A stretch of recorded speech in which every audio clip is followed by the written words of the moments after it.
Libertad de prensa no es solo poder hablar de lo que uno quiere hablar. Es poder hacerlo sin represalias ni hostigamientos. Pero es una economía súper cara la ecuatoriana. Y los elaborados de ustedes resultan ser también súper caros. ¿Cómo queda esta situación al cabo de esta administración revolucionaria de 10 años? Don Javier, bienvenido, buenos días. Muchas gracias, Gonzalo, por la invitación. Un saludo a todos quienes nos escuchan y obviamente a Patricio y a Mauricio, un gusto compartir con ustedes este panel. ¿Cómo queda? Realmente queda en una situación muy compleja para efectos del área productiva, es decir, queda en unas condiciones en las cuales se ha perdido mucha competitividad. Hay un problema estructural de sistema bastante profundo y que hace muy difícil generar negocios, pero en este momento seguir en ese análisis de cómo estamos creo que ya no es lo más importante, lo más sobresaliente, sino que es mejor pensar ya en lo que se tiene que hacer, en lo que se viene. Dicen que ustedes dependen y las decisiones que adopten todas las factorías, todas las corporaciones o los pequeños emprendimientos que han avanzado o se han quedado, depende de quién vaya al poder político para entonces actuar. ¿No están en ese compás de espera? A ver, definitivamente hay una certidumbre de crisis económica y hay una incertidumbre política en el entorno. Es decir, esas dos cosas obviamente que inciden en las decisiones empresariales siempre. Para nosotros es indiscutible que se necesita impulsar la empresa privada.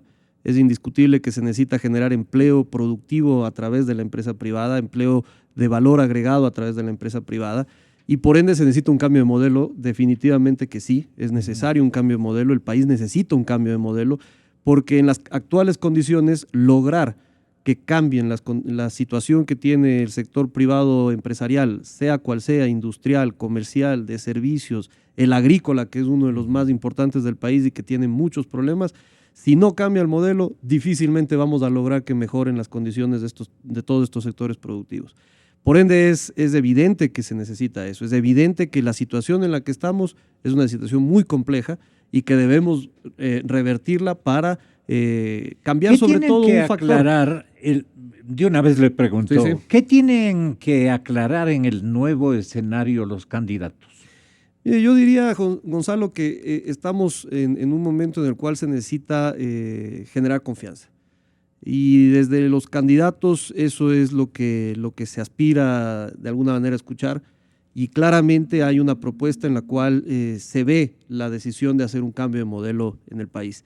Y entonces nosotros creemos que por ahí va la línea más clara y más importante para lo que es el sector empresarial. ¿Usted se refiere a la línea de Lazo? Yo me refiero a una línea en la que se está proponiendo realmente modificar la estructura del país para buscar un país más competitivo, la línea en la que se está proponiendo hacer las reformas en la estructura jurídica del país que se necesitan en materia laboral, en materia tributaria, en materia ambiental, en materia de comercio exterior y en muchas otras cosas que obviamente hay que modificar, sobre todo el tema institucional, que es uno de los temas probablemente más difíciles de manejar para el gobierno que venga. Pero definitivamente esa es la línea en la que nosotros creemos que hay que apostar para hacer un cambio radical en el modelo económico del país, porque las cifras son clarísimas. El año pasado, por ejemplo, me refiero al sector textil y confección en concreto, el año pasado nuestro sector cayó 6%.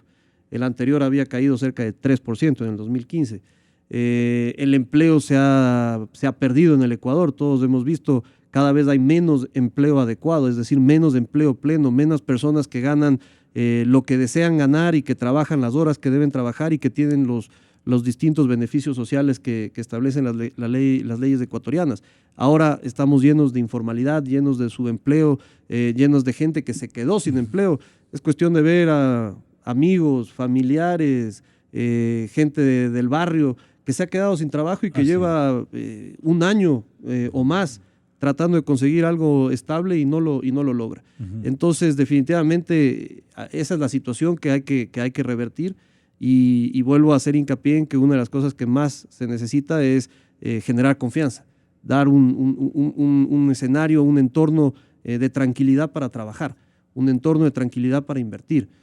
Veíamos las cifras, por ejemplo, de inversiones en maquinaria, en los sectores industriales, han caído más del 30% el año pasado. Eso es una clara señal de que tenemos una crisis, por un lado, económica, falta de consumo, etcétera, pero también, por otro lado, una falta de confianza para seguir invirtiendo y para crecer en la producción. Entonces, definitivamente es necesario apostar a ese cambio. El país lo necesita y creo que los empresarios estamos muy claros en que nosotros seguiremos invirtiendo en este país, pero que el modelo debe modificarse, es un hecho. Claro. ¿Qué les responderían estos tres caballeros de la región? En lo primero que los empresarios, quien va a buscar un proyecto en un país, no solo se fija en la empresa o en el sector que va a invertir, se fija en las políticas económicas, en la situación del país y en el riesgo país a su vez. Y esto es algo difícil, Gonzalo, porque en el Ecuador las reglas del juego se cambian. Hablamos de 26 reformas tributarias en la última década. El riesgo país es más bajo solamente que Venezuela en la región. Es un país donde usted se demora 48 días para abrir un negocio. Es un país donde es más difícil cerrar un negocio que divorciarse. Entonces, no trae la confianza necesaria a los mercados. Y mire, en este momento lo que debemos preguntarnos como los ecuatorianos, porque usted bien lo está diciendo, le está preguntando a Javier qué es lo que espera la industria textil, qué es lo que quiere. Y ahora lo que debemos preguntarnos es cuál debe ser el rol del Estado y cuál debe ser el rol del empresario. ¿Podemos seguir con la relación que viene dándose desde hace 10 años o realmente el gobierno que venga tendrá que tomar decisiones? Y mire lo que está sucediendo. Mire el déficit que tiene el gobierno, que creemos que tiene el gobierno porque ni siquiera las cifras no están claras. Mire el presupuesto general del Estado en este momento. Está en alrededor de 25.000 millones de dólares para el 2017. Aspiran recaudar 20.000 millones de dólares. En el 2016 recaudaron 16.000 millones de dólares. Recaudando lo que creen recaudar, y hay un déficit de 5.000 millones de dólares. O sea, ¿qué le dicen? Seguimos con el mismo modelo, vamos a endeudarnos, vamos a conseguir por afuera 5.000 millones de dólares. Si es que pueden recaudar los 20, si es que recaudan algo similar, porque mire, la situación del país no está cambiando este año. Las proyecciones están claras. La CEPAL, que es más conservador, dice que el país va a crecer en un 0,3, el Banco Central dice que va a crecer en 1,70, el Fondo Monetario dice que va a decrecer en más de 2 puntos. Ya, si es que logran recaudar 20.000 millones, lo cual es muy difícil, igual tienen un déficit de 5.000 millones, si es que ese es el déficit. Si es que recaudan algo similar que este año, en lo que han recaudado este año, igual el déficit es de alrededor de 9.000 a 10.000 millones de dólares, es insostenible. Vi un tuit de Fausto Ortiz que acaban de endeudarse en 1.000 millones de dólares más. No se sabe dónde viene el dinero, viene del IES, viene del Banco Central, no existe una emisión de bonos. Entonces, seguimos con un endeudamiento agresivo. Es dinero nuestro que vuelve, mire, y se ubica en Nueva York y por ahí consiguen. Mire, es como la persona que está sobreviviendo. Sí, entienden, ¿no? No les digo a ustedes, les digo a los oyentes. Mire, esto es como que usted ya agotó la Visa, agotó la Mastercard, ahorita está agotando la Diners y está ya empezando a girar cheques sin fondos, más o menos. Entonces, el problema es mayor y seguimos. El gobierno que viene tiene que solucionar temas de deuda. Tiene que solucionar el tema del desempleo, que no es menor. Imagínense que los dos candidatos han ofrecido 1 millón de empleos en 4 años. Para generar 200.000 empleos al año, el PIB tiene que crecer en alrededor de 7 puntos, Gonzalo. No es un tema menor. Para generar 1 millón de empleos, tienen que abrirse miles de empresas. Para generar 1 millón de empleos, tienen que invertirse en el país millones de dólares. Yo le doy un dato, sabe que por cada $1 millón que invierte el sector de la construcción se generan alrededor de 14 empleos. Entonces, lo que se viene no es un tema menor. Además que el presidente que llegue tiene que hacer un ajuste, porque no puede seguir manteniendo un Estado obeso. Y ese ajuste a lo que lleva al país es que también se genere un desempleo, un shock al principio. El presidente que llegue tiene que tomar medidas en cuanto a los subsidios. Y eso también le va a quitar popularidad. Entonces, llegue quien llegue, el mensaje es, debe definir, el gobierno debe regular, debe abrir tratados de libre comercio, debe fortalecer el código de la producción, debe definir las zonas francas, y el país no puede ser una zona franca en su totalidad. Tiene que definir a qué sectores va a ayudar. Y mire, y un defecto enorme que han tenido todos los gobiernos desde que inició la democracia en el Ecuador, desde que volvió, la democracia en el Ecuador, me parece que es en el año 80 con el presidente Roldós. Desde ese entonces no se ha definido una estrategia de desarrollo productivo, no existe. El Ecuador... En el Perú estaban esperando hace unos pocos meses si gana Kuczynski, estoy bien en el apellido, Kuczynski, el señor presidente que acaba incluso de ser atendido entre como cuates, ¿no? Para usar un término mexicanísimo, por el señor presidente Trump. Y la otra señora, la señorita o señora Fujimori, ustedes esperaron a ver qué pasa con la Fujimori en términos de adhesión ciudadana, o qué pasa con el señor Kuczynski. Salieron empatadísimos, ¿no? Empatadísimos. Pero me parece que la elección del actual presidente peruano favoreció a que no se vayan inversiones, a que no se colapse el emprendimiento, etcétera, etcétera. Asimismo está ocurriendo en nuestro país. ¿Qué dice Mauricio Pinto Mancheno? Bienvenido, ingeniero. Buenos días, Gonzalo. Muchas gracias por la mención sobre mi padre. Nosotros tenemos compromiso permanente con el país y la inversión más grande está acá, está en la ciudad de Otavalo, ciudad que usted nació y que mis ancestros también vienen de allá. Sobre su pregunta, Gonzalo, el Perú, para iniciar por el tema del Perú, para entender bien cómo funciona, ya dejó esta cosa de que cada gobierno que viene tiene que reinventarse, tiene que poner las bases.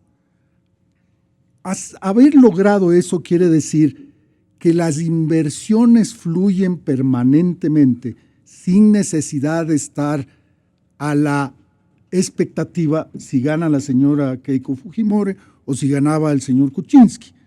Porque el país ya tiene un norte que no está en juego el modelo de desarrollo de libre empresa y de libre asociación. Y lo que han logrado mantener, y eso lo estamos viendo ahora con el tema del escándalo de Odebrecht también en el Perú, que tiene instituciones independientes, que el tema de la Contraloría es independiente, que el tema judicial es independiente, y que evidentemente las reglas de juego no se cambian porque o cambia un ministro o cambia un jefe de Estado. Aquí la institucionalidad es de una sola persona. Aquí, Gonzalo, tenemos que salir del tema de creer que el gobierno debe controlar todos los estamentos. Eso no es bueno ni siquiera en las empresas privadas. En las empresas privadas hoy en día se está procurando también que venga gente de afuera, que se sienten los directorios precisamente para ver las empresas a largo plazo, porque no es cuestión del administrador que está en ese momento, sino que tiene que ser a largo plazo, porque es la única manera de mantenimiento de las empresas. Usted mencionó algunas empresas que desgraciadamente hoy no existen. Y el tema es que esas empresas, al no haberle visto a largo plazo, empezaron a tomar decisiones equivocadas. El gobierno del presidente Correa, que evidentemente tiene un fracaso rotundo en su política económica, porque el haberse gastado toda la plata que se gastó y no haber hecho cosas que el país necesitaba. 300,000 millones, dice. ¿No es cierto? Porque usted se va de aquí a Santo Domingo Y es una vergüenza la carretera cuando se habla de tenemos carreteras. Oiga, vaya un fin de semana o vaya en un feriado. Por Aloa. 89 kilómetros por Aloa. Y usted dice, oye, ¿y la plata que recibieron, dónde la pusieron? Porque no veo aquí inversión. 89 kilómetros de la arteria principal. El puerto de Aguas Abiertas han estado 10 años y no han sido capaces de hacer el puerto de Pozorja para que el país sea competitivo. Se han entretenido dividiéndose. Es que, Gonzalo, yo me he recorrido el país entero y uno ve que yo le llamo el sistema de carreteras ecuatorianas del sistema embudo. De aquí a Guayabamba, lindísimo. Llega a Guayabamba hasta Tabacundo, lo mismo que fue siempre. Sale de Tabacundo, lindísimo, hasta Ibarra. Llega a Ibarra y otra vez estrecho. Y usted va, por ejemplo, a una arteria que tampoco la hicieron. Es la carretera de Guayaquil a Machala, por Dios. Oiga, eso es una vergüenza. Sin embargo, ahora el candidato Moreno dice que la va a ensanchar. No por es lo que va a conocer, ensanchar, porque él no debe haber conocido. Es cuestión de pensar de largo plazo, Gonzalo. El país no puede seguir pensando que por atender a una población, por su votación, tiene que atenderle con cosas que esa gente quiere. El país es uno solo, no es un país dividido. Claro. Este país tiene posibilidades ciertas. Si nosotros, si la población entiende que se necesita un gobierno de transición, y yo le veo a un posible gobierno de Guillermo Lasso, un gobierno de transición para poner las cosas en orden.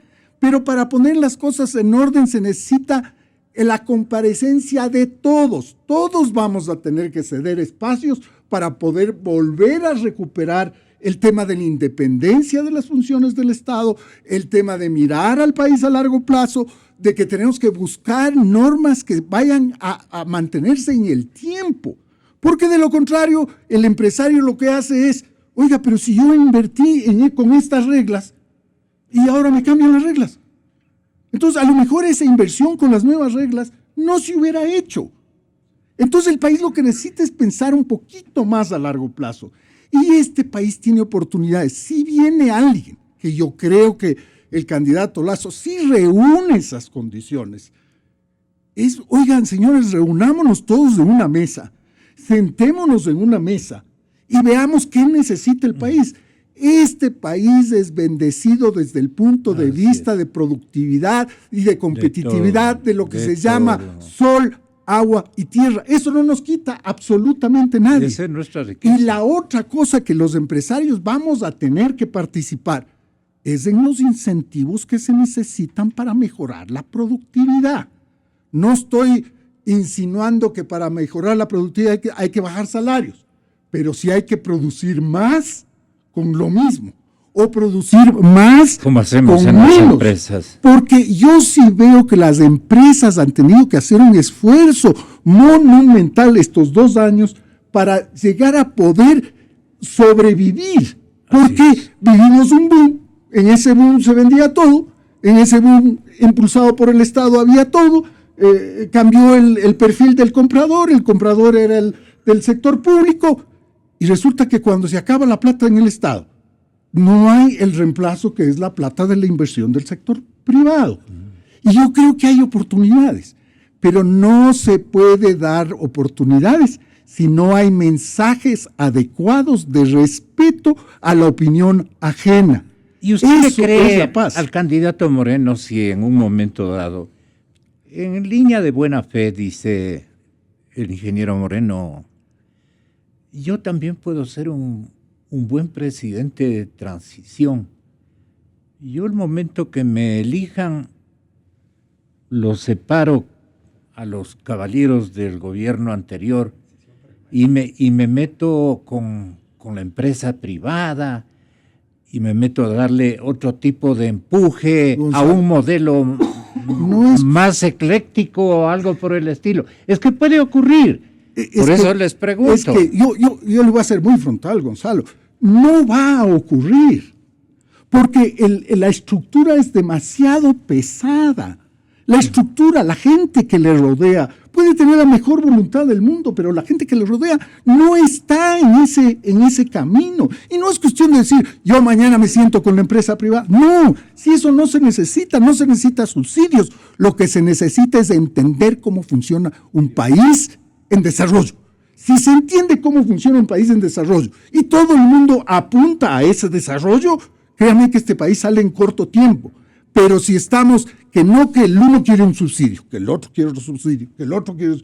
Oiga, no hay la plata para todos los subsidios. Así es. ¿No es cierto? Porque sacar de la pobreza, a mí me parece una vergüenza, y realmente como ecuatoriano, que se diga que haber sacado de la pobreza a gente es haberle regalado plata.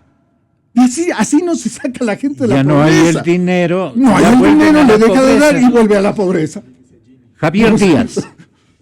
Javier Díaz. Lo que ocurre, Mauricio, es que esto de copiar iniciativas del otro enseguidilla, estos sitios de comida... Food trucks. Los food trucks. Exactamente, miren ustedes. Todos los garajes, ya no hay dónde parquear los autos, no, todos los garajes se han convertido. Y eso me dicen que es culpa del presidente de la Cámara de Comercio. Hay que buscar alternativas para la crisis, Gonzalo. Vea, Gonzalo, ese, por ejemplo... Sí, usted termina, ingeniero. Ese es un tema bien importante porque hay que analizar el por qué, ¿no es cierto? ¿Por qué la gente en la desesperación busca la forma de salir, verdad? O sea, producto de la desesperación. Entonces, ¿Cómo hago? ¿Qué hago? Si eso estaría orientado adecuadamente, si el ser emprendedor y fracasar no sería un castigo brutal, porque de cada 100 emprendimientos, los exitosos no son sino 4 o 5.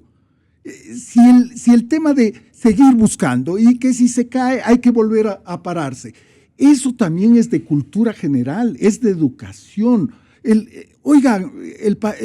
Nadie tiene garantizado nada en la vida. Así es. ¿No es cierto? Y hay empresarios que pudieron haber sido emprendedores, que pudieron haber sido grandes empresarios, pero el momento en que fracasa, todo les cae encima. Le cae encima el Estado, le cae encima cae encima de la sociedad. El SRI, entonces, eso no podemos seguir con ese espíritu. Tenemos que cambiar el chip del espíritu de decir, vea, yo muchas veces he dicho que la solución para el empleo es muy fácil. Si cada ecuatoriano aportaría con un empleo y la mitad de ecuatorianos no harían un empleo, está solucionado el empleo. Pero ¿por qué cargar la mano solamente a los empresarios que tienen bastantes empleados? Los que más han sufrido los últimos 3 años de la crisis es la mediana industria.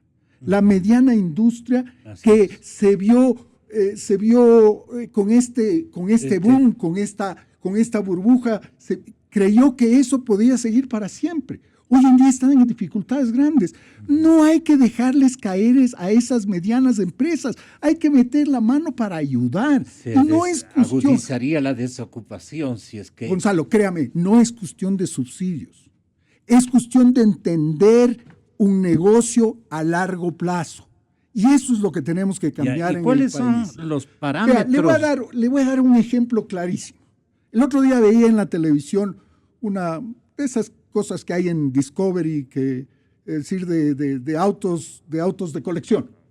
Había un Mercedes 190 que le vendieron cerca de $500,000 del año 1954. Yo me puse a pensar, eso no es sino 9 años después de terminada la guerra en Alemania. Ya eran capaces de construir un auto que dure en el tiempo. Y le preguntaron al que remató, ¿por qué lo compró tan caro? Dice, porque está tan bien hecho, que yo estoy seguro que en 10 años vale el doble. Entonces, una buena inversión.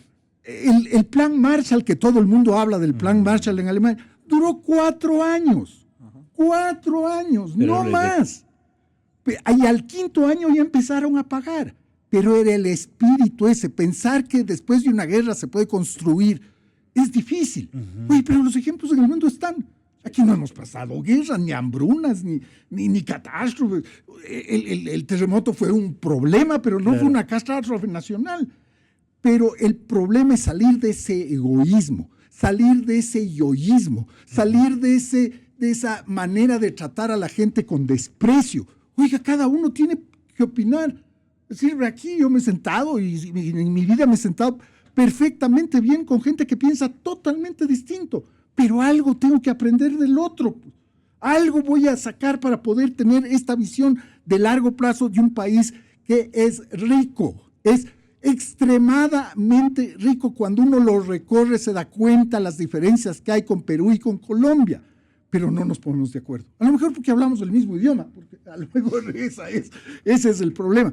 Pero Gonzalo, tenemos que de todo lado, del lado de los comunicadores, del lado de los dirigentes empresariales. Aquí hay un dirigente empresarial que lo ha venido haciendo muy bien por muy eso. Bien. Porque lo empuja, porque esa es su labor. No es la labor de decir, usted, esto de aquí y vas a hacer esto. Oiga, ni los chicos que quieren entrar a la universidad dicen, yo no quiero estudiar lo que me quieren obligar a estudiar y yo no quiero estudiar en Loja, quiero estudiar en Quito. Y hay que darles la oportunidad de que se autosustenten. Eso es muy importante en la educación y en el progreso. Alguien que le cuesta su educación a sí mismo, ese es el que va a aportar. Alguien que les regalan la educación va a pedir que les regalen siempre. Pero cuando a uno le cuesta las cosas, le cuesta el centavo, va a cuidar ese centavo. Y eso es lo que hay que cambiar en el país. Y sí hay cómo cambiar. Qué excelente. Yo me felicito de haberlos invitado. Muchas gracias, caballeros, distinguidos empresarios. Yo sé que cada uno de ustedes piensa igual. Pongámosle fe a un Ecuador que demanda, una sociedad que demanda empleo productivo. Así es que confiemos en Dios, que el 2 de abril el Espíritu Santo, ahora sí, Espíritu, ten la bondad a los tiempos, Espíritu, que la gente no se gradúe de lo que se ha venido graduando a través de los años, no. No les digo nada más, ustedes me entienden el lenguaje súper delicado que estoy. La gente tiene la palabra, la gente, con su derecho, pero también con su obligación democrática. Busquemos una democracia de oportunidades, en donde todo el mundo tenga la suya.